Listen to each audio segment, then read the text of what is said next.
Are wills and trusts the same thing? Well, we're going to talk about this.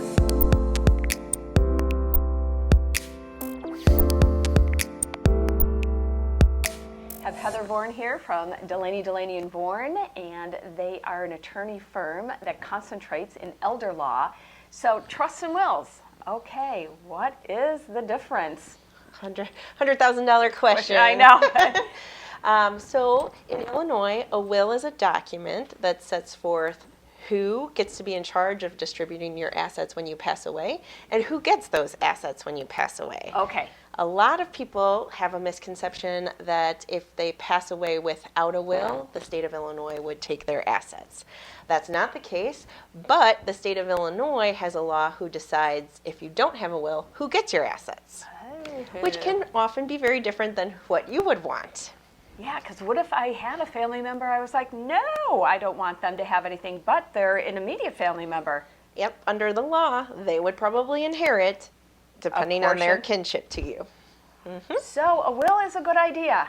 Particularly if you have specific wishes and you may be looking at excluding someone. So that's where I can put the wishes is in my will. Correct. You know, whether or not I want to leave it to my schnauzer or my children or whatever, you know, I'm just being funny. Okay, so when would I decide I needed a trust? That is a difficult question to answer because in general it just requires so many different facts. But one of the big reasons to have a trust, and there's a variety of different kinds of trusts, so we can get a little off in the weeds on that, but in general, most people want to do a trust, a revocable living trust, to avoid probate. Gotcha. So everybody's heard horror stories of probate and the cost involved and the delay and the length. A will still requires you to go through probate in general. Okay. It kind of depends on how much your assets are when you pass away and to what extent they're real estate versus not real estate. Oh, and just all the things that are mentioned in the will. So if you don't have a will or you have a will, you're generally looking at probate if you have over $100,000 in assets in your own name. So no joint owner, no beneficiary, and not in trust. It's just in your name. It's either going through your will or intestacy, which is through the laws of the state of Illinois, and then you're going through probate. So I, just listening to this, would think it would be a good idea to have a trust set up. Oftentimes it is. Make a little bit more seamless at the time of death for everything to be dispersed. Correct. Okay. In general, if you have the trust and your assets are actually in your trust, we call it funded to your trust. Okay. Where instead of being in your name, it's in the name of your trust. When you pass away, if all of your assets are in trust, you don't have to go through probate generally.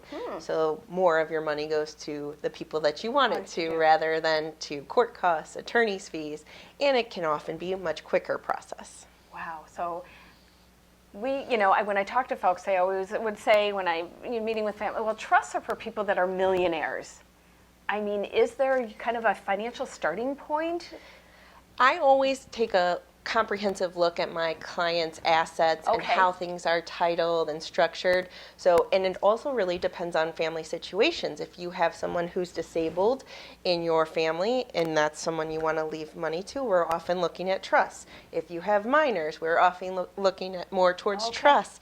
So, I mean, houses are one of people's largest assets too. Correct. And we want to protect that. Correct. So we're often looking at a trust. Wow. It just really depends. It's very fact specific. Okay. But if you have assets, you should consider it. No, and that's good to know. So it's not just for people with this, $1 million portfolio.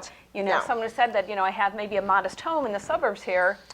And all the more reason sometimes to consider it. Absolutely. If you don't have this extensive $1 million portfolio, the more money you have to leave your family, the better, if that's your wish. And so you can try and make that more efficient by using a trust.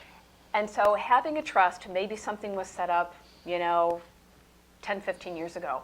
Is that a document that needs to be reviewed? Yes. Okay. Yes. I see many things in my office when I meet with clients regarding reviews of trusts and estate planning documents. The biggest issue is people don't actually transfer their assets into the trust.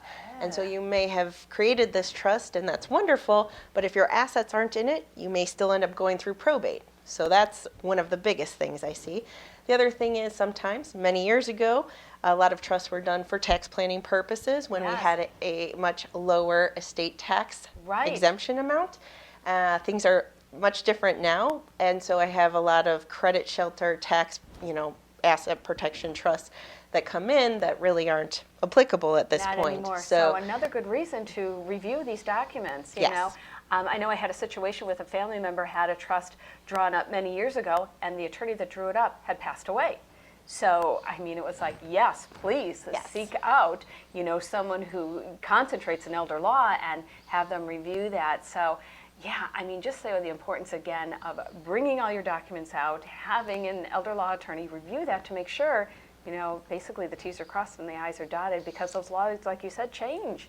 Correct, and the benefit from an elder law standpoint is if an elder law attorney is looking at the documents like a trust or other, like the powers of attorney, that is a situation where we can also build in language to help for long-term care planning in the future, which isn't necessarily in your standard revocable living trust documents. Exactly, so it's kind of like having the trust document and then putting, a good package around it that's going to take me through my life. That's amazing. Well, Heather, thank you so much. I mean, there's so much to elder law. We've only just probably touched on a few items. I can't say for my audience enough how important it is just to have that conversation with an elder law attorney.